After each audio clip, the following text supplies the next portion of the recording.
Hello friends, कैसे हो आप लोग। आज हम देखते हैं एनईपी 2020 के मोस्ट इंपॉर्टेंट क्वेश्चन। ये जो आपके क्वेश्चन है बहुत ही इंपॉर्टेंट क्वेश्चन है, प्रीवियस ईयर क्वेश्चन पेपर है। कल मैंने आपको 15 क्वेश्चन इसके करवाए थे। कितने क्वेश्चन? कल मैंने 15 क्वेश्चन करवाए थे एनईपी 2020 के। आज मैं आपको 20 क्वेश्चन और करवा देती हूँ। 20 तो आपके कितने हो जाएंगे? 35 क्वेश्चन हो जाएंगे। 35 क्वेश्चन हो जाएंगे और मैंने इसकी थ्योरी मैंने आपको करवा दी है। उसको जाके आप देख लेना। पहले एक बार आपको थ्योरी देखनी है, फिर 15 क्वेश्चन देख लेना, फिर आपको 20 क्वेश्चन देखने हैं। इतना आप देख लोगे, इतना आपके लिए इनफ रहेगा। ये एनईपी के वही वाले क्वेश्चन है जो आपके प्रीवियस ईयर क्वेश्चन कई बार रिपीटेड क्वेश्चन पूछे गए हैं, वही मैंने ले रखे। अगर आपका एग्जाम में क्वेश्चन बनता भी है सीटेट के एग्जाम में, तो आपका जो मैं क्वेश्चन करवा रही हूँ यहीं से बनेंगे, इससे अलग आपके नहीं बनने वाले क्वेश्चन। ठीक है, चलिए देखते हैं। देखो, हमारा पहला क्वेश्चन क्या है।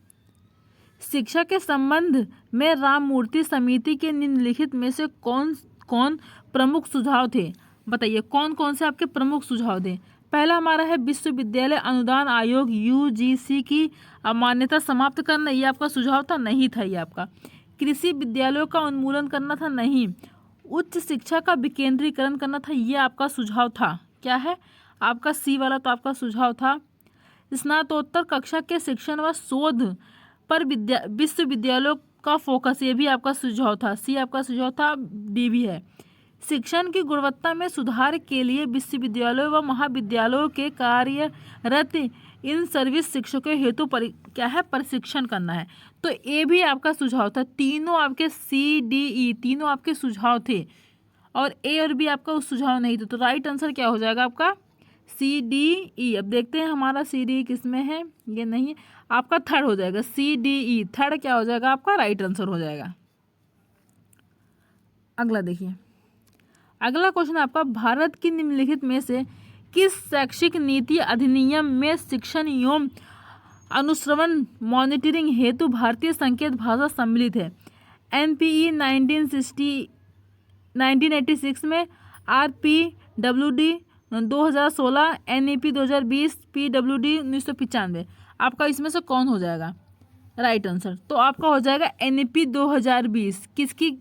कौन सी आपकी? एनईपी 2020। तो थर्ड आपका राइट आंसर हो जाएगा। अगला आपका है, राष्ट्रीय शिक्षा नीति एनईपी 2020 के अनुसार व्यावसायिक मानक निर्धारण निकाय क्या है? प्रोफेशनल स्टैंडर्ड सेटिंग बॉडीज किसके सदस्य होंगे? आपको इसमें बताना है किसके सदस्य होंगे एनईपी 2020 के अनुसार।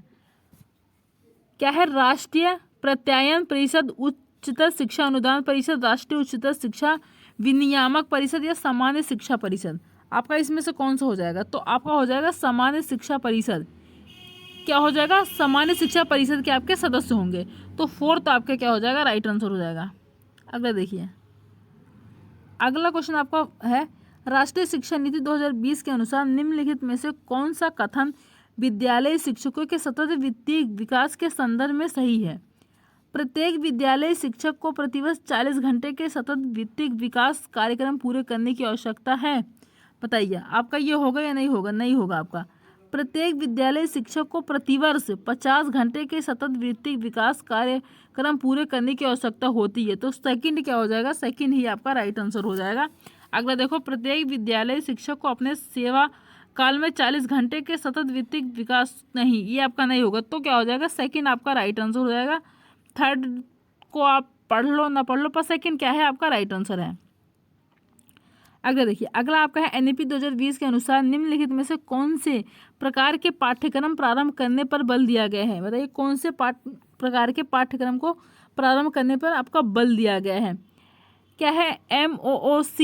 MOOCS पर बल दिया गया है? नहीं। मूल्य आधारित पाठ्यक्रम पर आपका बल दिया गया है? हाँ। किस पर दिया गया आपका? मूल्य आधारित पाठ्यक्रम पर आपका बल दिया गया है। समसामयिक पाठ्यक्रम, योग्यता वृद्धि, नहीं। सेकंड क्या हो जाएगा आपका? राइट आंसर हो जाएगा। अगला है आपका, डाइट की स्थापना किसकी सिफारिशों का परिणाम थी? बताइए डाइट की स्थापना किसकी सिफारिशों का परिणाम थी? शिक्षा आयोग। क्या है आपका? शिक्षा आयोग 1966, विश्वविद्यालय शिक्षा आयोग 1948 से 1949 तक, माध्यमिक शिक्षा आयोग 1952 से 53 तक, राष्ट्रीय शिक्षा नीति 1986। बताइए आपका कौन सा हो जाएगा? तो आपका हो जाएगा फोर्थ, राष्ट्रीय शिक्षा नीति 1986 का सिफारिशों का परिणाम थी। तो फोर्थ क्या हो जाएगा? आपका राइट आंसर हो जाएगा। अगला आपका है पर्यावरण अध्ययन एनईपी 2020 के अनुसार में अनुभवात्मक अधिगम में वृद्धि के लिए शिक्षण शास्त्रीय अभ्यासों का चयन कीजिए। इसमें क्या है? आपको अभ्यासों का चयन करना है। देखो, पर्यावरण अध्ययन की प्रमुख अवधारणाओं पर ध्यान केंद्रित करना है, नहीं। पर्यावरण अध्ययन के शिक्षण में कला का एकीकरण करना है। क्या करना है? कला का। आपका इसमें आपका पॉइंट दिया हुआ है, एनईपी 2020 आपकी थ्योरी पढ़ोगे, इसमें है क्या है? कला का एकीकरण करना है, तो बी आपका हो जाएगा। पर्यावरण अध्ययन के शिक्षण में कहानी कहने का एकीकरण करना है, ए भी आपका हो जाएगा। तो बी और सी हो जाएंगे, लेकिन ए नहीं होगा, तो बी और सी आपके राइट आंसर हो जाएंगे। कहाँ पर है आपका बी और सी? थर्ड हो जाएगा। देखो थर्ड क्या हो, थर्ड आपका हो जाएगा राइट आंसर, ठीक है, बी और सी। अगला देखिए, अगला क्वेश्चन है अनुशंसा करता है कि डैश अनुशंसा करता है कि राष्ट्रीय महत्व के संस्थानों जैसे यूजीसी, एनसीईआरटी, एनईपीए, एआईसीटीई आदि को मजबूत किया जाएगा ताकि वे शिक्षा की राष्ट्रीय प्रणाली को आकर दे सके। कोठारी आयोग 1964 से 1966 राष्ट्रीय पाठ्यचर्या की रूपरेखा, शिक्षा की राष्ट्रीय प्रणाली या शिक्षा पर राष्ट्रीय नीति 1986। तो आपका इसमें से कौन हो जाएगा? तो आपका हो जाएगा शिक्षा पर राष्ट्रीय नीति 1986 हो जाएगा। फोर्थ क्या हो जाएगा? आपका राइट आंसर हो जाएगा। अगला क्वेश्चन आपका भारत की निम्नलिखित में से किस शैक्षिक नीति अधिनियम में शिक्षण एवं अनुश्रवण मॉनिटरिंग हेतु भारतीय संकेत भाषा सम्मिलित है? NPE 1986, RPWD 2016, NEP 2020, PWD 1995। कौन सा हो जाएगा? बताइए आपका इसमें से आपका राइट आंसर हो जाएगा थर्ड, NEP 2020 हो जाएगा। क्या हो जाएगा? NEP 2020, थर्ड आपका राइट आंसर हो जाएगा। अगला क्वेश्चन आपका राष्ट्रीय शिक्षा नीति NEP 2020 के अनुसार व्यावसायिक मानक निर्धारण निकाय प्रोफेशनल स्टैंडर्ड क्या है सेटिंग बॉडीज किसके सदस्य होंगे? राष्ट्रीय ये आपका क्वेश्चन शायद रिपीटेड क्वेश्चन आ गया, ठीक है, क्या है आपका रिपीट हो गया। ये क्वेश्चन मैंने आपको बताया था, सामान्य शिक्षा परिषद, इसका राइट आंसर हो जाएगा फोर्थ हो जाएगा, तो पढ़ो मत। अगला देखिए, अगला आपका है राष्ट्रीय शिक्षा नीति 2020 के अनुसार निम्नलिखित में से कौन सा कथन विद्यालय शिक्षकों के सतत वित्तीय विकास के संदर्भ में सही है? दोबारा रिपीट क्वेश्चन हो गया शायद आपका। इसमें एक बार ऑप्शन देखती हूँ, ऑप्शन में क्या है आपका? प्रत्येक विद्यार्थी शिक्षक को प्रतिवर्ष 50 घंटे, हाँ बी आपका सेकंड अभी आया था आपका, एक सेकंड आपका राइट आंसर होगा। दो क्वेश्चन आपके रिपीटेड हो गए, इसके लिए सॉरी। अगला क्वेश्चन देखिए, शिक्षा का एक उद्देश्य वैज्ञानिक और लोकतांत्रिक दृष्टिकोण का संरक्षण करना रिपोर्ट में दिया गया है। किस में आपका दिया गया? कोठारी शिक्षा आयोग 1964 से 1966 तक, शिक्षा की राष्ट्रीय नीति 1986 1992 तक, यशपाल समिति की रिपोर्ट दी गई है शिक्षक के लिए राष्ट्रीय पाठ्यचर्या की रूपरेखा 2009, ये 2009। आपका इसमें से कौन सा आपका राइट आंसर हो जाएगा? इसमें आपको बताना है। तो आपका हो जाएगा शिक्षा की राष्ट्रीय नीति 1986 से 1992 तक, इसका क्या है? इसका रिपोर्ट दिया गया है आपका। इसमें आपका क्या आ जाएगा? शिक्षा का एक उद्देश्य वैज्ञानिक और लोकतांत्रिक दृष्टिकोण का संरक्षण करना, शिक्षा की राष्ट्रीय नीति 1986 से 1992 रिपोर्ट में दिया गया है। तो सेकंड क्या हो जाएगा? आपका राइट आंसर हो जाएगा। अगला देखिए, अगला आपका NEP 2020 के अनुसार वर्तमान 10+2 शैक्षिक मॉडल को एक नए शैक्षिक पाठ्यक्रम प्रणाली के आधार पर विभाजित करने की बात कही गई है। वह नई शैक्षिक पाठ्यक्रम प्रणाली आपकी क्या है? किस पर बात की गई है? तो आपको इसमें से देख के पता चल रहा होगा कि 5+3+3+4 किस पर की गई? आपकी 5+3+3+4 पर की गई। तो सेकंड आपका राइट आंसर हो जाएगा। अगला आपका है राष्ट्रीय शिक्षा नीति 2020 में शिक्षक को किस कक्षा तक मातृभाषा, स्थानीय या क्षेत्रीय भाषा में पाठ पढ़ाने पर बल दिया गया है? बताइए कौन सी कक्षा तक आपका है? कक्षा थर्ड तक है, कक्षा फोर्थ, कक्षा फिफ्थ, उपरोक्त में से कोई नहीं। तो देखिए इसमें आपका हो जाएगा, आपका राइट आंसर हो जाएगा थर्ड, कक्षा फिफ्थ तक दिया गया आपका, थर्ड आपका राइट आंसर हो जाएगा। अगला आपका किस वर्ष तक अध्यापन के लिए न्यूनतम डिग्री योग्यता 4 वर्षीय एकीकृत बीएड डिग्री का होना अनिवार्य किया जाएगा? बताइए किस वर्ष तक? 2021, 2025, 2028, 2030। आपका कौन सा इसमें राइट आंसर हो जाएगा? तो आपका हो जाएगा चौथा। 2030 तक आपका कर दिया गया है कि जो न्यूनतम डिग्री है वो 4 वर्ष की कर दी गई है, और 2030 तक ये जो आपकी एकीकृत बीएड और डिग्री का होना अनिवार्य किया जाएगा 4 वर्ष तक। तो कौन से साल तक आपकी की है, कौन से ईयर तक? अब 2030 तक की गई है, तो फोर्थ आपका राइट आंसर हो जाएगा। अगला आपका है NPE 1986 का महत्वपूर्ण शैक्षिक उद्देश्य क्या है? तो देखिए, सार्वभौमिक पहुंच और नामांकन, सार्वभौमिक शिक्षा आपका हो जाएगा, या फिर आपका हो जाएगा सार्वभौमिक प्रतिधारणा, सार्वभौमिक प्राथमिक शिक्षा।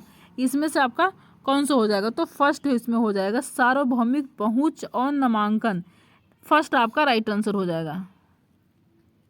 अगला देखिए, अगला क्वेश्चन है आपका राष्ट्रीय मूल्यांकन केंद्र परख का उद्देश्य क्या है? राष्ट्रीय मूल्यांकन केंद्र परख, ये परख आपको बहुत, मैंने आपको इससे थ्योरी करवाई तो मैंने बताया था, इसका परख का आपका क्या उद्देश्य है? बोर्ड परीक्षा के लिए प्रश्न पत्र सेट करना, UGC के लिए प्रश्न पत्र सेट करना, मानदंड मानक और दिशा निर्देश निर्धारित करना, प्रश्न पत्र सेट करना और परीक्षा आयोजित करना। आपका इसमें से कौन सा हो जाएगा? तो आपका परख का मुख्य उद्देश्य आपका है मानदंड मानक और दिशा निर्देश निर्धारित करना, तो थर्ड क्या हो जाएगा? आपका राइट आंसर हो जाएगा। अगला क्वेश्चन देखिए, अगला क्वेश्चन आपका नवगठित मसौदा NEP 2020 के अध्यक्ष कौन थे? जब आपका NEP 2020 का जब मसौदा तैयार किया जा रहा था तो उसके अध्यक्ष कौन थे? इसमें आपको बताना है वसुधा कामत थे, डॉक्टर के कस्तूरी रंगन थे, KJ अल्फोंस थे, या रामशंकर कुरील थे। इसमें से कौन थे? तो आपके अध्यक्ष थे डॉक्टर के कस्तूरी रंगन, ठीक है। तो इसरो के ये क्या है? पूर्व चीफ मिनिस्टर हैं इसरो के, तो सेकंड क्या हो जाएगा? आपका राइट आंसर हो जाएगा, यही आपके क्या थे? अध्यक्ष थे। अगला NEP 2020 के अनुसार स्कूली शिक्षा में किस आयु वर्ग के बच्चे शामिल हैं? बताइए, कौन से आयु वर्ग के बच्चे आपके इसमें शामिल हैं? 16 से 18, 3 से 18, 6 से 18, 5 से 18। तो 5 से 18 होगा नहीं, 6 से 18 होगा नहीं, 16 से 18 होगा नहीं। कौन से 3 से 18 साल तक किया गया है आपका स्कूली शिक्षा में? किस आयु के बच्चे शामिल किया गया है? 3 से 18 वर्ष, 3 से 18 साल तक बच्चे को। तो सेकंड क्या हो जाएगा? आपका राइट आंसर हो जाएगा। अगला देखिए, अगला क्वेश्चन है आपका राष्ट्रीय शिक्षा नीति 2020 किसकी ओर बदलाव का प्रस्ताव रखती है? यह सीखना कि कैसे सीखना, लर्निंग टू लर्न, रटकर सीखने की प्रक्रिया, रोट लर्निंग, पाठ्यक्रम सामग्री में वृद्धि क्या है? इंक्रीजेस इन कोर्स कंटेंट, मानकीकरण, या आपका स्टैंडर्डाइज। तो आपका क्या हो जाएगा? तो देखिए, इसमें जो आपकी राष्ट्रीय शिक्षा नीति 2020 है किसकी ओर बदलाव का प्रस्ताव करती है? ये करती है कि यह सीखना कि कैसे सीखना है, लर्निंग टू लर्न, ये इस पर क्या है? आपका प्रस्ताव रखती है कि हमें यह सीखना है कि ये वाला क्वेश्चन मैंने साथ कल करवाया था, बहुत इंपॉर्टेंट क्वेश्चन है आपके, बार बार आपके पूछे जाते हैं कि ये सीखना है कि कैसे सीखना है हमें। हाँ, अगर हम कोई चीज़ सीख रहे हैं तो हम उससे पहले ये सोचेंगे ना कि अगर हम ये चीज़ सीख रहे हैं तो हमें पहले सोचना पड़ेगा ना कि हमें यह चीज़ सीखने के लिए क्या करना पड़ेगा, कैसे सीखना कैसे पड़ेगा। हम कुछ सीखते हैं तो उसको उसके लिए भी सोचते हैं कि हमें सीखना कैसे है, तो इसका प्रस्ताव रखती है। तो फर्स्ट ही क्या हो जाएगा? आपका राइट आंसर हो जाएगा। तो देखिए, आपके 20 क्वेश्चन थे, जो 20 क्वेश्चन मैंने आपको कंप्लीट करवा दिए। कल 15 क्वेश्चन मैंने करवाए थे, 15 क्वेश्चन देख लेना, आज 20 क्वेश्चन देख लेना। ये सारे के सारे क्वेश्चन बहुत ही इंपॉर्टेंट क्वेश्चन है। अब मिलते हैं नेक्स्ट वीडियो में। अगर आपको वीडियो पसंद आई हो तो लाइक कर देना, सब्सक्राइब कर देना, शेयर कर देना। Thank you.